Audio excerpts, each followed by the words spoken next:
Hey guys, sorry it's taking me so long to get this Arnold summary out.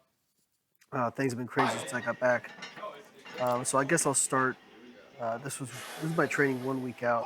So um, just kind of summarize. Ben had me start conservative maxing, um, like pretty much every other day on squats and bench. Not on deadlift, but we did do one conservative max. And so I came in this day a week out, and I was feeling okay, and decided to go for 630 on a conservative max, and it moved pretty smooth. Um, but by the time I got to the bench, my lower back had tightened up quite a bit, and I felt like it wasn't a big deal. I mean, lower back gets tight here and there. I thought that I could I'd be able to work through it, and unfortunately, some of you guys know who follow me on my other social media. My back continued to tighten up, and I woke up the next day and really actually had trouble just kind of moving around. I was confined to my couch all day. So just to go back, hit that conservative max at 630. It was okay. Um, and then I had to do 5 doubles with 585. I'm sorry, 5 singles with 585, and they were awful. Um, Here's Jorge Rosado, who came and lifted with us. This is his AMRAP set on squats. He did like a billion reps. I always go to lift with Jorge, and he actually was very encouraging on this day. I was dealing, so I think part of the reason I got hurt this day was I was dealing with a pretty bad cold and having a lot of trouble breathing and bracing correctly. And you could really see how slow that last squat was. I mean, part of that is I was just overreached by that point. So I woke up the next day, and like I said, my back was tightening up after bench and after deadlifts. It was pretty darn tight when I got home. Next day I woke up and I knew I had done, well, not a lot of damage, but I was very worried that I wasn't going to be ready in time for the Arnold. I knew if I just rested until the Arnold that I'd probably be okay, but I also knew that I would detrain in that time, especially with as frequently as I squat. People who train only once a week a lift, if they take a week off, it's probably not going to affect their, their max. But for me, I train so frequently. If I took a week off, it's going to take quite a bit off my max. So I was very, very, very, very nervous about what to do because the Arnold, all the guys in my class are elite lifters, and I, you know, at maybe a local meet or something like that, I can, just show up and win, put in a total. But at a meet like this, um, if I do that, I'm going to get stomped. So after the conservative max on squat, I then had 6x6 on bench, and I guess I forgot to shorten this in the video, so my apologies. But I'll keep talking about what had happened. Um, so the next day I woke up and I was supposed to conservative. This was on a Friday. I was supposed to conservative max again on squat on Sunday, and I knew that wasn't going to happen.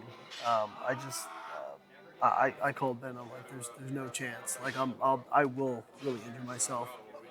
So we took it off, and then Monday, um, I was feeling okay. Um, I still definitely felt my lower back. I was definitely still had a lower back pull, um, or strain rather. And it's tough dealing with this, especially with my issue.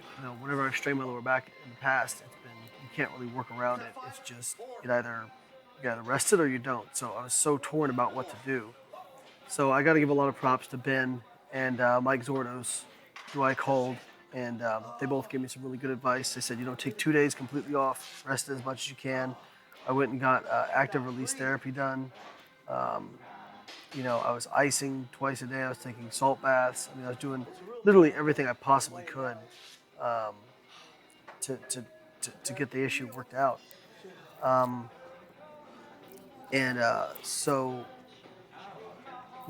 Mike told me, hey, look, if you can just get like one day where you go in and hit an opener, hit an opener on squat, don't deadlift, don't worry about deadlift, just hit an opener on squat and get another conservative max bench session done, you'll be okay. and Ben agreed with that. Here's Paul. Paul was training with me at the same time. Um, this is his AMRAP set with 315. So I was like, okay, I'll see what I can do, and you'll see here in a minute what I was able to kind of get in and do. But Paul's been doing pretty well. It was cool. He got to come to the Arnold with me. You'll see him a little bit later. Um, but it was good to have Paul and Jorge here this session because I felt like garbage this session. Like I was, having that cold, not being able to brace. I mean, I texted Ben. I was like, dude, I don't know if I'm gonna get through this session. I really don't. And looking back, it might have been better if I actually didn't. But I made a judgment call. I'm not. This was 6:10 for 4 sets of 3. I'm crazy, but I'm not stupid. I mean, if I know I'm injured, I will stop. But I didn't think I was injured. I just thought my lower back was a little tight, and I made a wrong call there. So this is actually Monday right here. I went in. I was like, okay, I'm going to conservative max and try to squat light. So this is after 2 days off. That was 355, and then I said we'll put 390 on the bar. I felt really good, and this is actually the fastest 390 has ever moved. And I really thought, okay, that's going to be there on meet day, and it should have been. And we'll talk about that later. So then I was like, well, let's just see what we can do with 405. Like 65% of my 1 rep max. So I did 3 sets of 3, and they felt okay. I mean, I definitely could feel my lower back, but what was encouraging was it didn't make it worse. So this is Monday. I'm supposed to have the meet on Friday. So at this point, I'm still very, very, very kind of undecided about whether or not I'm going to do the meet because there's no point in me just showing up. I'm going to get stomped. So I'm undecided if I'm going to do the meet. But actually, I was able to come in the next day and conservative max with 605, or not conservative max, but do my opener. And I'm sorry, that should be 605. So I said, you know what, we're going to give it a go. And full credit to my wife, Isabel. She was telling me every single day, she said, I know you're going to do this. I know you're going to do this. I know how mentally tough you are. So the day of the meet, I woke up. I mean, my lower back didn't feel great, but I felt good enough to go. So we gave it a go. So this is my opener with 606. And this is probably the fastest I've ever moved 606. I mean, I smoked it. And I mean, those who know me know I'm not a fast squatter. That is super fast for me. Here's the next with 639. And then smoked this. Well, I wouldn't say smoke it, but it was solid. And after that, my goal had always been to break the world record, which was 661. And after this, I told Ben, let's go 666. And here's LS McLean, who was my main competition here. He was second at nationals. Here's him squatting to 617. He's a beast.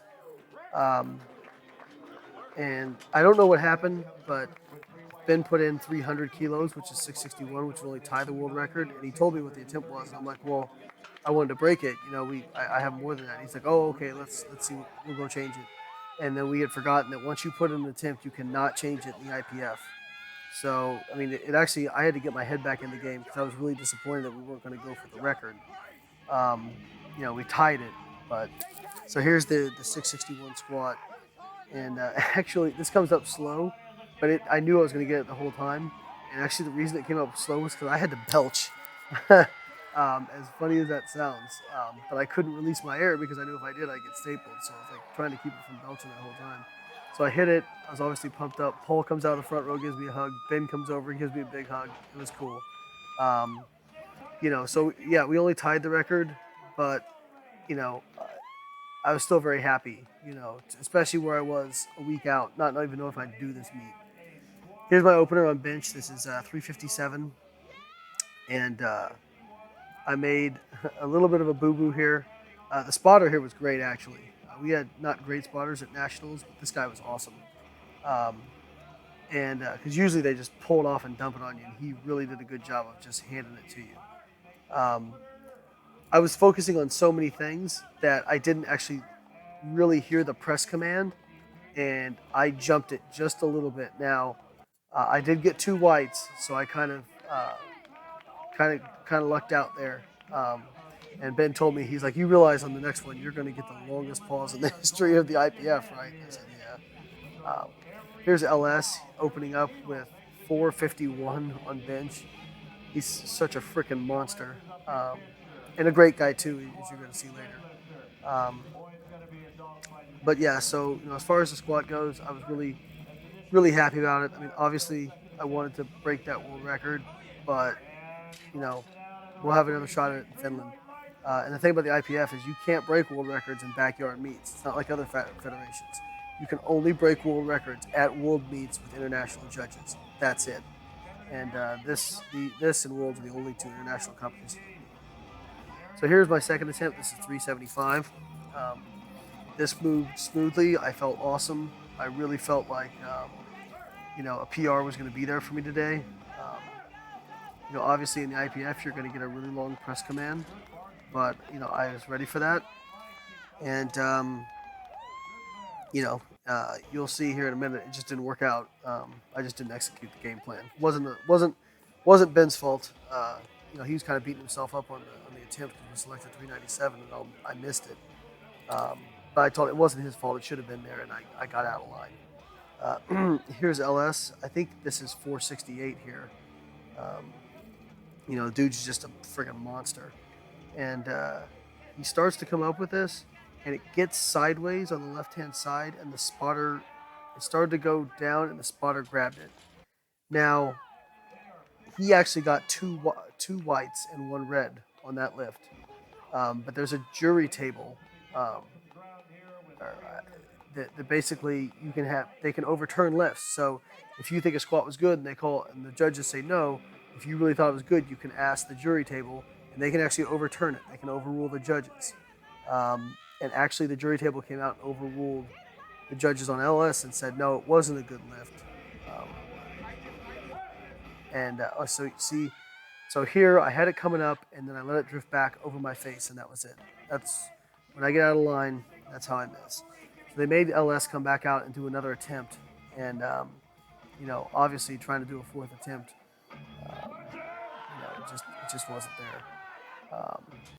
So anyways, we went into deadlifts. LS was up by 15 kilos. At Nationals, he was up by 10 kilos, I think. So my opener was 640.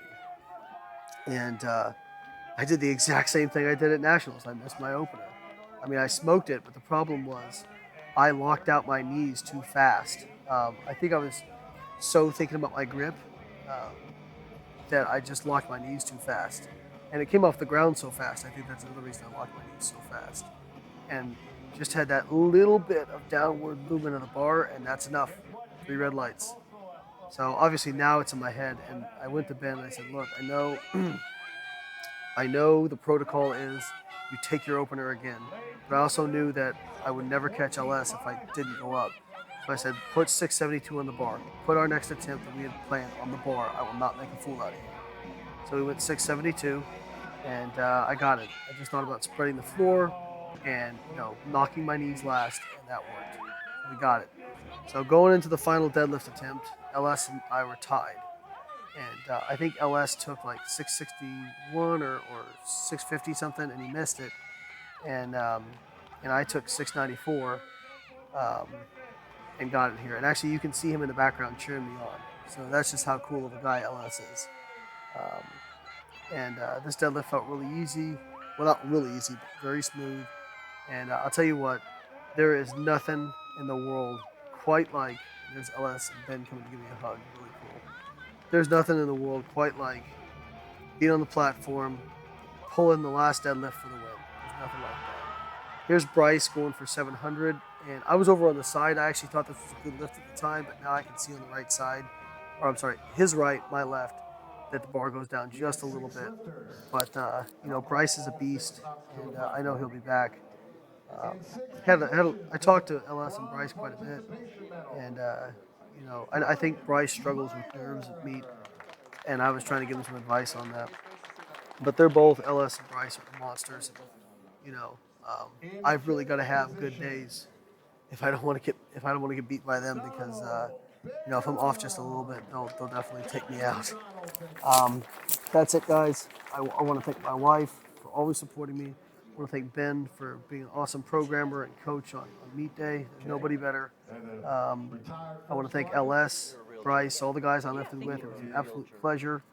You guys are class acts. And I want to thank the people who helped me. Icon Meals, they sent meals for me to use.